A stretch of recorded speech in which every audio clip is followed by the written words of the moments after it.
তুর্কি এই যুদ্ধ জাহাজ ব্যবহার করবে, পাকিস্তানের তো আছে, সঙ্গে লেটেস্ট তুর্কি ভার্সন চলে এসছে। এই খবরে ভারতের আবার কান্না শুরু। ভারতীয় গণমাধ্যম বলছে নরেন্দ্র মোদী কেন এখনো এরদোয়ানকে থামাচ্ছেন না, কেন এরদোয়ানকে থামাচ্ছেন না, এরদোয়ান সন্ত্রাসীদের মদত দিচ্ছে, কেন তাকে আন্তর্জাতিক ফোরামে তোলা হচ্ছে না, মানে এরদোয়ানকে।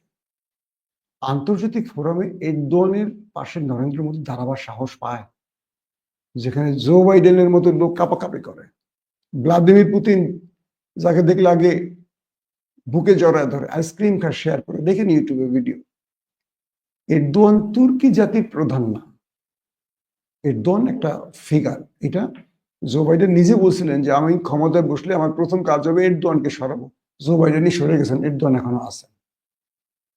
সো আপনার টেলিভিশনে বসে আপনি চিল্লান, আপনার চিল্লানি এরদোয়ানের কানে যায় না তো। ময়ূক যে চিল্লায়, ময়ূকের বউ এই ভিডিও এই নিউজ দেখে, ময়ূকের বাচ্চা, ময়ূকের